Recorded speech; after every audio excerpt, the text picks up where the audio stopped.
Hey everyone, and welcome to my first ever daily preview video. That's right, with Dominaria United being previewed right now, I decided I'm going to take a look at all the brand new commander cards that are coming out with the set and analyze them as they're being previewed. So while Seth is going to be covering the standard legal cards from Dominaria United over on the main channel, here on MTG Goldfish Commander, I'm going to be talking about the non-standard legal cards, which are pretty much just for commander players. So that means I'm going to be talking today about the new box topper cards that were just previewed. The box topper cards are all basically made for commander. They're going to be featuring a bunch of legendary creatures and planeswalkers that specifically can be used as your commander. And all of them are remasters of the original Legends from the Legends set. So these are legendary creatures, the very first Legends of Magic the Gathering, or at least the very first legendary set from Magic the Gathering, and they're remasters retooled for 2022 Magic. So before we look at the cards though, two quick reminders. First, if you want to see all the Dominaria United previews, you can head on over to mtgpreviews.com. You can find all the up-to-date lists as they're being previewed. And secondly, if you want to pre-order these cards, you can head on over to our sponsor, cardkingdom.com.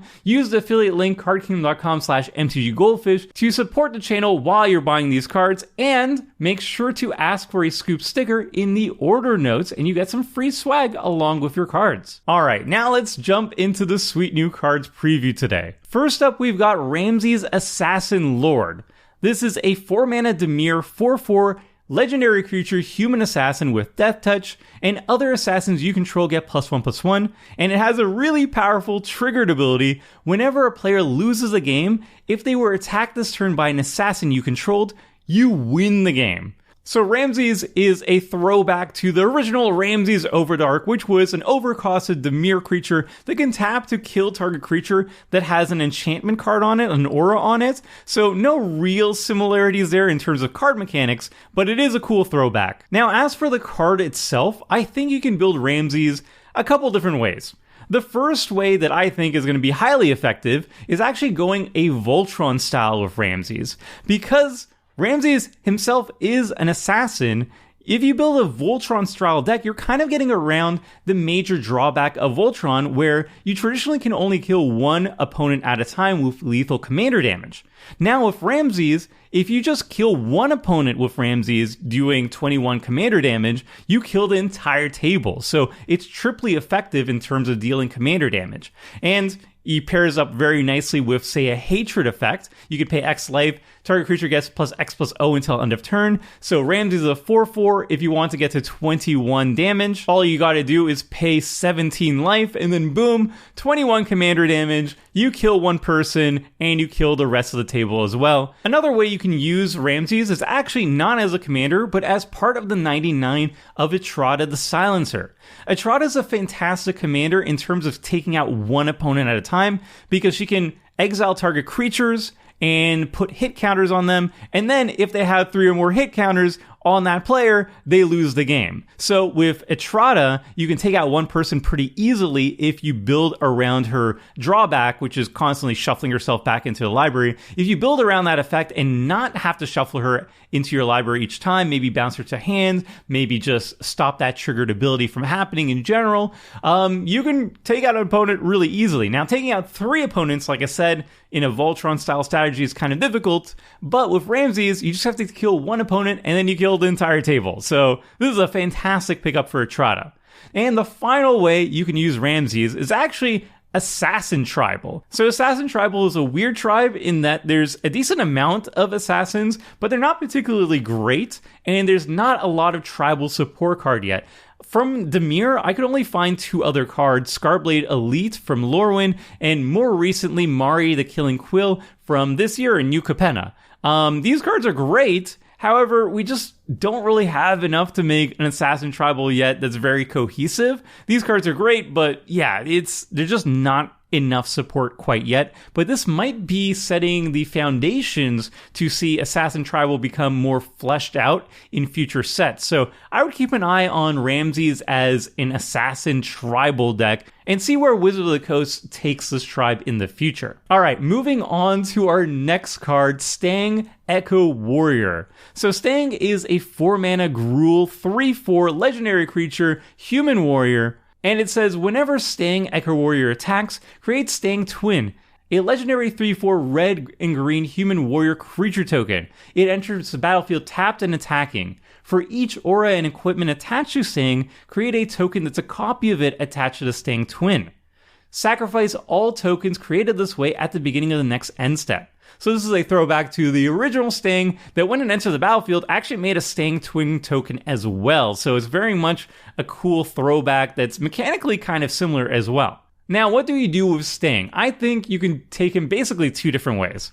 You either go Aura Tribal, which is focusing on a bunch of aura effects and focusing on basically Enchantress style play, or you go Equipments, which is just load up on powerful equipments, have equipment payoff cards, and go that route. Or you can kind of mix and match too, but I prefer either going full on equipment or going full on auras as my general personal preference. So what are you looking to do with Stangg's ability? Well, you're basically doubling up on all the value that you're getting from all these equipments and enchantments, and not only that, you're dealing a double the amount of damage with your twin copy. So you get to double up on combat triggered abilities like Sword and Fire Ice, where you can deal an additional 2 damage to target creature or player and also draw a card, or enter the battlefield triggers such as Cartouche of Strength, where you can have the enchanted creature fight target creature an opponent controls when it enters the battlefield. Now, there's other unique things you can do with Stangg as well. Because the tokens you make with Stangg's ability are only sacrificed at end step, you can actually just counter that triggered ability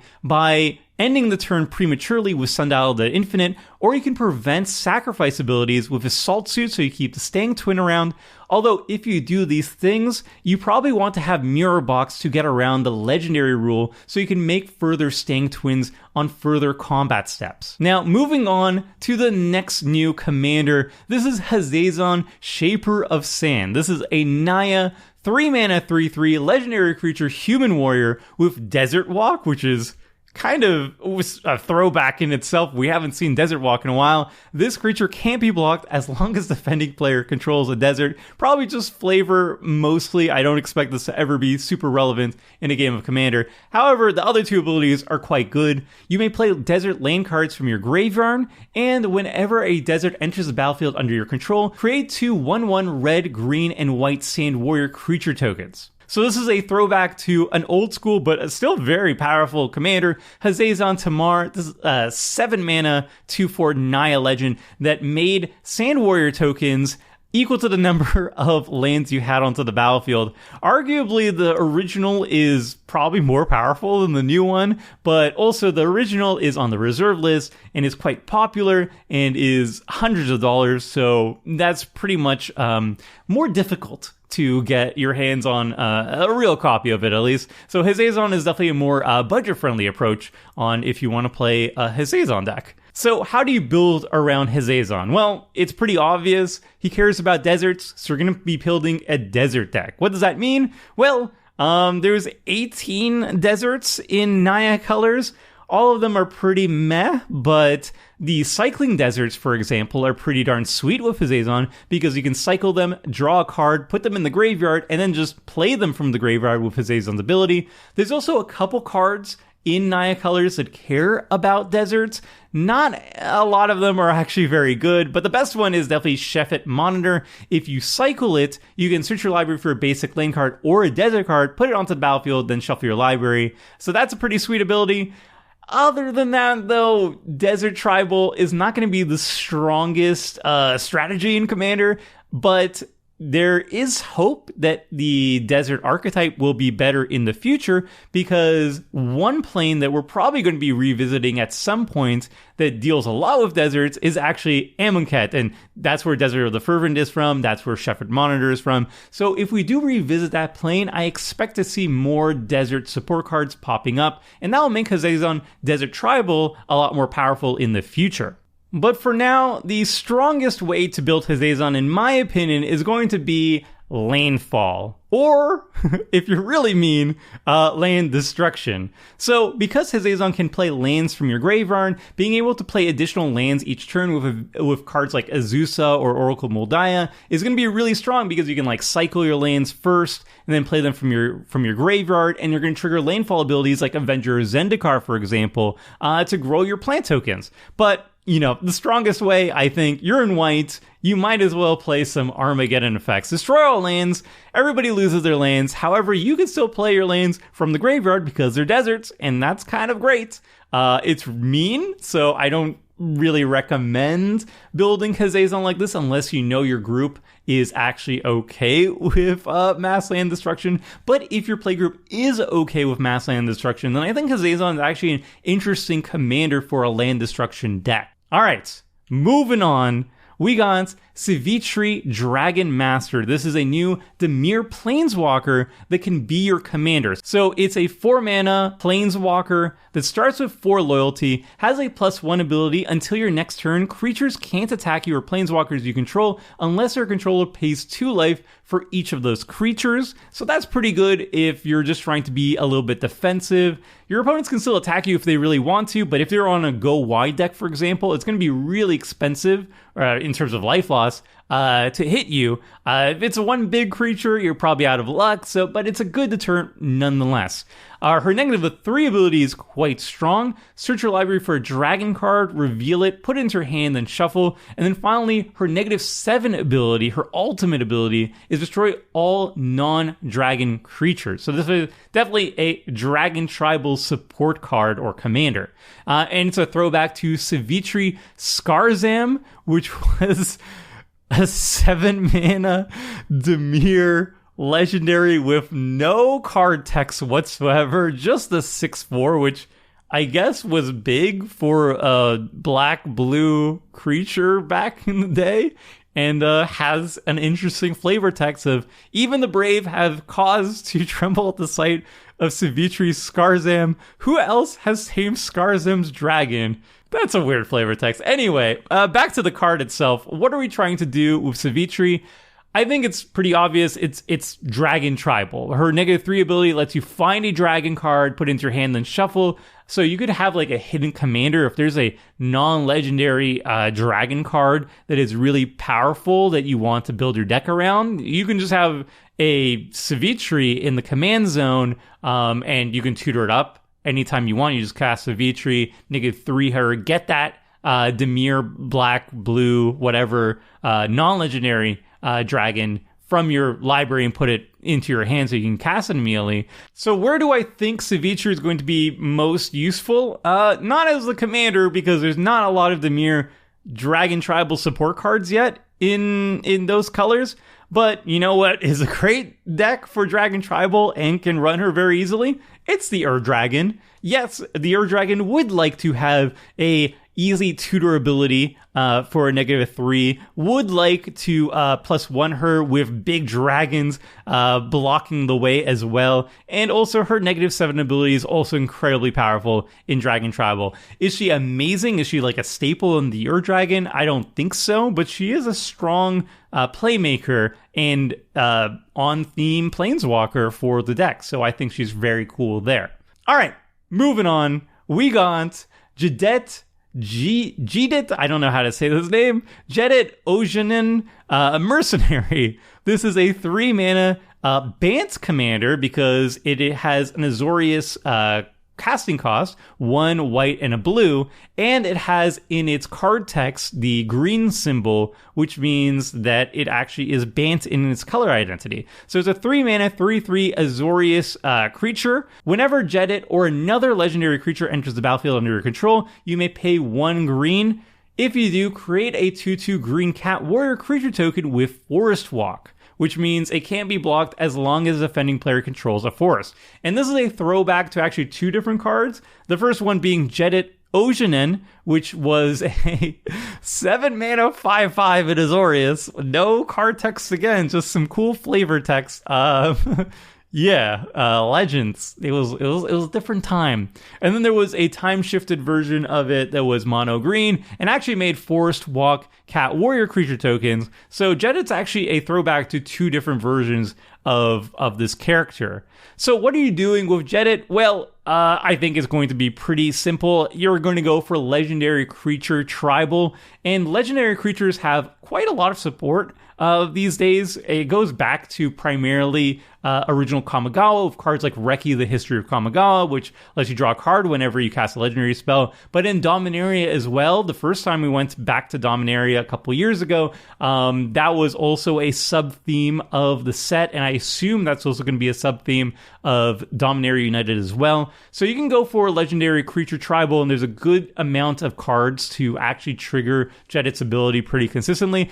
And since it's not a cast trigger, it's just an enter the battlefield trigger, you can work in a Blink sub-theme with cards like Eerie Interlude. You can exile all of your legendary creatures, have them re-enter the battlefield. Jedit will then say you can just pay green, a bunch of green, and make a bunch of kitties during that Blink back. So Blink and legendary creatures merged together, it's going to be pretty cool. Now, there's other cool things you can do with Jedit if you want to power up your deck. One really cool piece of tech is Tangleroot, which is a card that's very powerful, but just doesn't have a lot of homes for it. 3-mana artifact. Whenever a player casts a creature spell, that player adds 1 green to their mana pool. So whenever you cast a legendary creature with Jedit, you make 1 green. You immediately spend that green to pay for Jedit's activated ability and make a cat token. So it kind of helps ramp out the kitties and makes it more consistent in terms of having the mana